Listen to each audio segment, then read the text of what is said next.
Hi, welcome to the Garden Gurus. I'm Trevor Cochrane. We've got another brilliant program for you, packed full of garden inspiration. Speaking of inspiration, take a look at this. This is the scarlet banksia, Banksia coccinea. It grows in the southwest corner of Western Australia. It is an absolute ripper of a plant. And pretty much once you put it in, it doesn't need any care at all. It just does this amazing flower display in the springtime. Now, here's what's coming up on the rest of the show. Knight shares some of his best trade secrets to making gardening easier. Bonnie shows us a great way to care for our Aussie natives, and we have a terrific way to keep the garden looking happy and healthy this time of the year. Dig, dig, dig, dig, dig in the ground. I got my spade, I got my hoe, I got my rake, and I'm ready to go. I've come to visit a couple of Facebook friends of the Garden Gurus, Justine and Craig Stewart, who've done an amazing job building their beautiful garden from scratch. Let's go and meet them.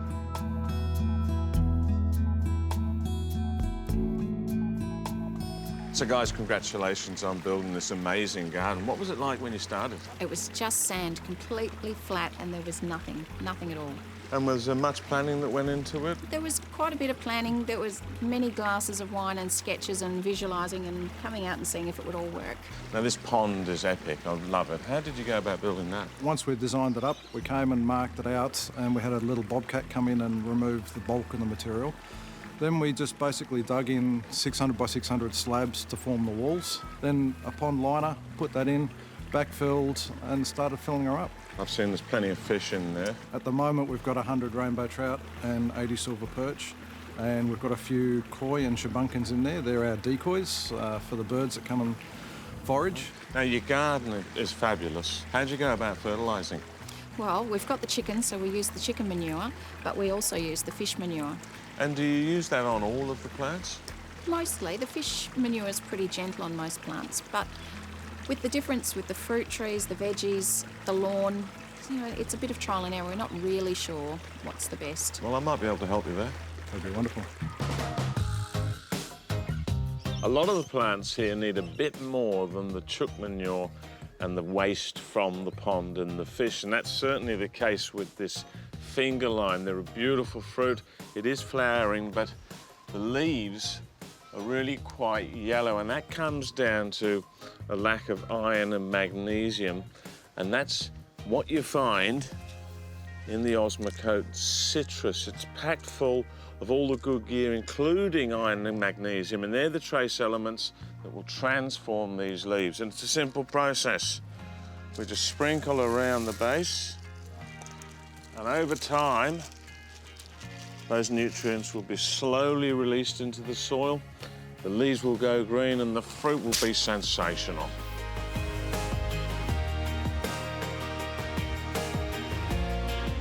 Whilst I'm here, I'm pruning off these dead branches. Well, what a sensational veggie garden we've got here. The broad beans at the back. We've got the cauliflowers, the broccolini, and these Brussels sprouts.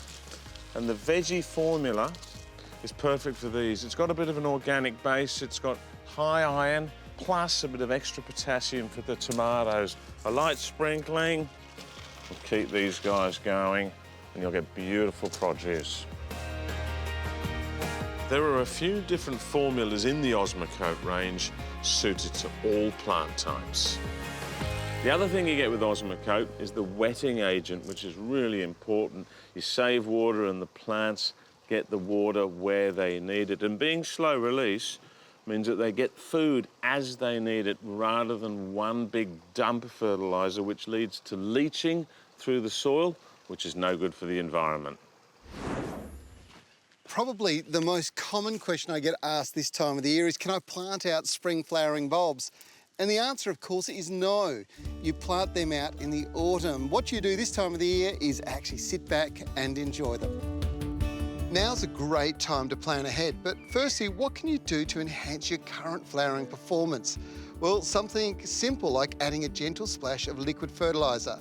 Ideally, a flower-promoting fertiliser that's going to support the bulb's development and the longevity of the flower display. The flower displays that you see this time of the year can really help you plan out your colour palette for next spring. And that allows you to select the bulb varieties that you like the most. However, this time of the year really is the time that you should just sit back, soak them up and enjoy them. They're beautiful. But if you love spring flowering bulbs, well, there are summer flowering opportunities with things like liliums.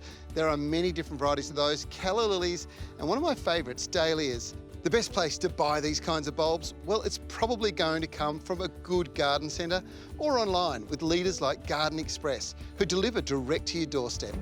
Now, the spring flowering colour show is something that you should sit back and enjoy. Now's not the time to be planting spring flowering bulbs out, but it's certainly a great time of the year to be planting out summer flowering bulbs, which you can get online. And if you want to enhance the growth, just like these spring flowering bulbs, make sure you give them a liquid feed. You'll end up with sensational results. If you've got roses in your garden, you'll notice that they're starting to flush with fresh new buds, and it's a great time of year to be feeding them. So you could feed them every 4 to 6 weeks.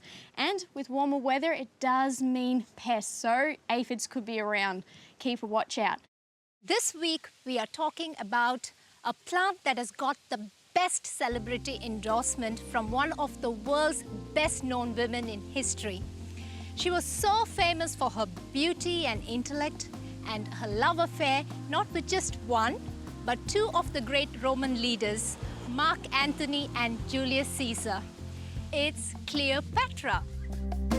Aloe vera is a succulent plant, an evergreen perennial originating from the Arabian Peninsula, where the conditions are hot and dry, and is cultivated around the world for agricultural and medicinal uses. These plants are from Swan Valley Nursery and my favorite house plants to grow because it's so easy to grow.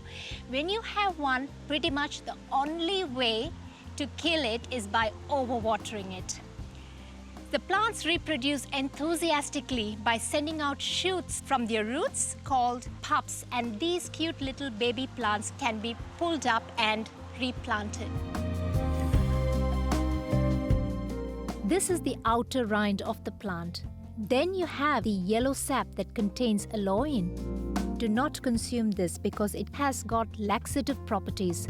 This is the translucent gel that has the healing property and used as a herbal remedy for skin diseases and as a soothing balm in cosmetics. This plant is so easy to grow. Green thumb, no green thumb, no problems. You can plant it into the garden or into the pot. Just make sure you use good quality potting mix. You can use a dedicated cacti succulent mix for this and water only when the soil is dry. If you want to get your hands on Swan Valley Nursery aloe vera, you can buy them from all the leading garden centres. I've been laying new lawns for years, and 90% of a successful installation is the soil prep and the levels. And two tools that I swear by for this are the steel rake and the topsoil spreader. Now, once your lawn's established, sometimes you need to do some top dressing, and those same two tools are perfect for this too.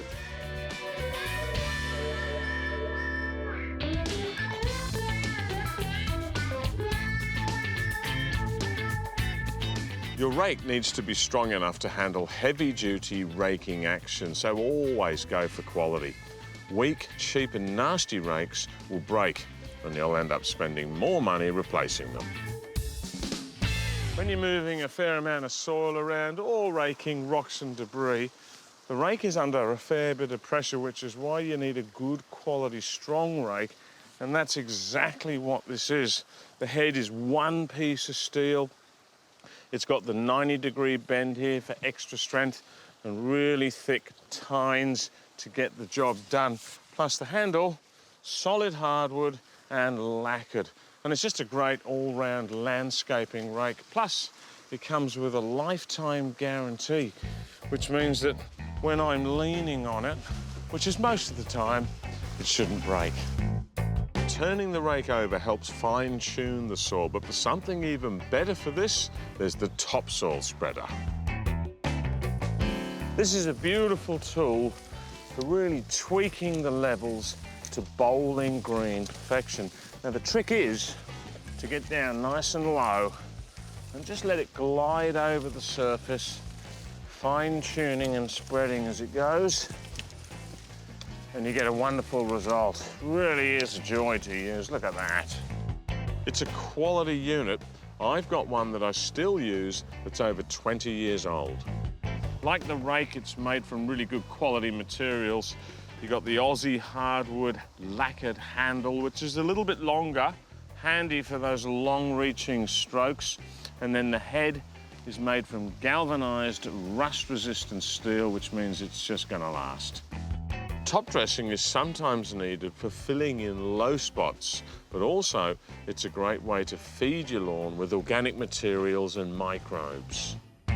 Always use a specialist top dressing mix which has a high sand content, and don't go too thick, otherwise you'll choke the lawn. You should always be able to see a little bit of green poking through. You use the right tools, you'll get the right job, as long as you know what you're doing.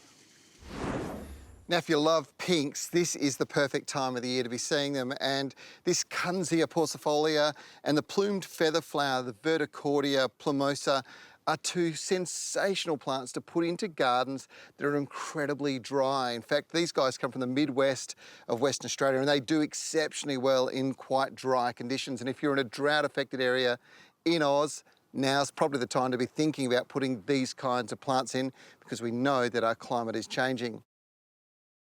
Growing natives is such a delight, especially when they reward you with their uniquely colourful shaped blooms. They are tough, drought-tolerant and almost forgotten in the garden due to the lack of maintenance they require from us. However, feeding shouldn't go undone. By feeding your native plants now, we'll give them that extra boost after such a cold season. If you love Australian native plants, then you probably will know that they don't like high levels of phosphorus in their food. And the reason for this is that Australian soils lack high levels of it, and our native flora has learnt to grow and evolve without it. So making sure you have an Australian native feed is really important. I'm using True Forte native plant food, and in this bucket contains specially selected microbes suitable for phosphorus sensitive plants. It also has up to 60 natural minerals which are broken down by the microbes and made available for the plants to uptake, which will result in stronger and more drought resistant plants. Using a feed like this on your natives is really good because it will feed them for up to 6 months. And Australian native plants don't like large bursts of nutrients in a short period of time. So using something gradual is a really good idea. And you'll see that in the results of how the plants will grow. It might be hard to believe, but in this bucket is 20 years worth of research. It's environmentally friendly and river and reef safe. So you can grow amazing plants without any harmful effects on the environment around you. I like to apply it to the soil surface with a few scoops, and you can rake it in if you like, just to work it into that soil, and top it off by watering it in. And of course you can apply this directly onto mulch or onto potted plants, but just remember that water. By giving your native plants a little bit of tucker, it'll mean they'll be happier and healthier for longer, and they won't require as much attention from me. I want to share a tip that the pros use to create special effects in gardens.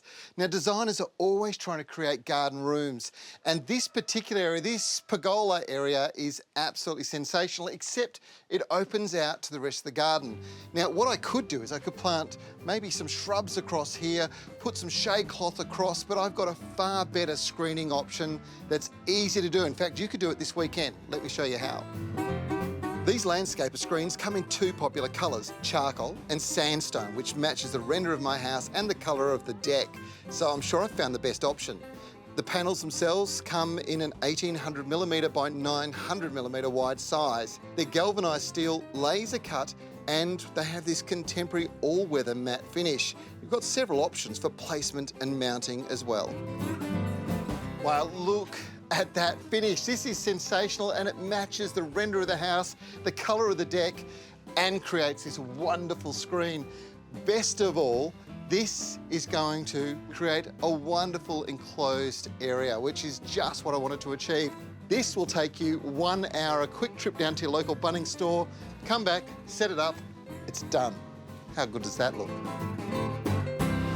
Well, here's a good one, folks, for everyone who's keen on their organic gardening, DIYing, recycling, doing their bit for the worms, the soil and the planet. It's right here, it's a worm tower. It's really simple. It's just a piece of PVC pipe that gets cut down, drill a few holes in the bottom, bury it into the ground, and the little lid here, you lift that off, you put all your kitchen scraps in there, and it builds up, and then the native worms go to work turning it all into compost. It's genius, and when it's full, you can move it around and do the same again. The worm tower, sensational. I love this part of Trevor's garden with so many beautiful fruit trees and vegetables growing. It's my kind of garden. And all these lovely plants need a really good watering routine, especially as the warmer weather starts to come through and when they start to fruit too. So I'm going to help him out. This is the Holman retractable hose reel range, and there are 3 different lengths to choose from. 10 metre for smaller gardens, 20 metre for medium-sized gardens, and the 30 metres, which is perfect for larger backyards. I'm installing this one, the 20 metre, for this part of the garden. And as you can see, there's a lot of corners and nooks to get to, and by having a hose with a lot of length is going to make this a breeze. What I really like about this hose is just how lightweight it is, so I won't be breaking my back whilst I pull the hose behind me. And it's also very easy to install. How? It's all thanks to this bracket. You can install it onto a fence or a post, or a wall like this one, which has a tap close at hand. All you need is a drill and a few screws. It is a 5-minute job, but if you're a little bit inexperienced with a drill like me, 10 minutes tops, and a little bit longer on brick. And the bracket helps to lock everything into place.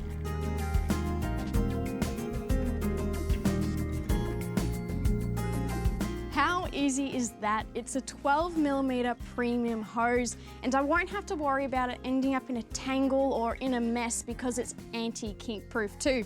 And that's not the only secret. Check this out. So it's 180-degree swivel, so I can get around the garden quite easily. And inbuilt into this is an automatic layering system. So what that means is once I'm done watering, it goes back into here nice and easily. So let's get watering. Thanks to the lock hose system, I can stop the hose in any position without it running away from me. And the unit comes with a handy multi-function watering gun, which is perfect for watering veggies. I'm going to use the shower setting as it has a nice gentle spray for these plants. If you're worried about the weather damaging your hose, don't. The housing case will protect the hose from the UV rays when it's stored. Watering can be a breeze when you have a reliable hose like this one, and with the warmer weather on its way, now's really important to keep that watering up. That way you'll be able to enjoy all that fruit and veg later on. Over the years, I've installed a lot of new lawns, and there's no doubt about it that if you get it right the first time, you'll be able to enjoy them for the rest of your life. There are a few things you need to get right for lawn success. Good soil preparation, drainage and levels, correct lawn species selection for your situation, good laying technique, and most importantly, green side up, brown side down. And then a good establishment regime. All new lawns need water to ensure they don't dry out, and how much you water depends on the time of year. Obviously, you'll use more in summer. Then once they're established, that is, the roots have taken, you can gradually back off the watering. Fairly new on the scene and a big favourite of mine is this liquid gear from Seasol, Lawn and Turf Starter. It's got all the benefits of a higher concentration of Seasol plus liquid compost, which helps improve lawn seed germination and reduce transplant shock on newly laid turf. It promotes strong root development, healthy green growth, and reduces stress from heat, drought, frost, and foot traffic. Just a note on foot traffic, try and stay off your newly laid lawn for a couple of weeks or so to allow the roots to develop and get into the soil without getting crushed. And rolling newly laid turf ensures that the lawn is in contact with the soil below, and you can hire water-filled rollers for this. The click-on hose spray bottles are really easy to set up. They work just the same as all the other sea salt and power feed bottles. I'm just going to change over now. This is a new one. Give it a bit of a shake just to mix up all the ingredients. What comes with it is the straw here that goes into the spray nozzle. That just goes in there. Lift the cap, click on the hose, turn on the water, and you're away, spraying for Australia. A good tip when you're using these hose-on bottles to reduce the pressure for smaller close-up areas is to kink the hose a little. See, it's just like magic. Well, that's all we've got for you this week. I thought I'd show you one of my favourite plants in the garden, Brugmansia. Now, the angel's trumpet is a toxic plant, so you don't want to have it in places where you're going to be moving and brushing up alongside it. But if you've got a spot that's removed, they are truly spectacular, particularly this time of the year. Now, if you want any more information from today's show, all you have to do is simply check out our website. You can download fact sheets, take videos, take links to some of the products or some of the plants that you've seen on the show and learn more about them. And if you want to ask a question, become a friend on Facebook. It's that easy. Look, we're really looking forward to seeing you next week for another episode of The Garden Gurus. I'm Trevor Cochrane. We'll see you then.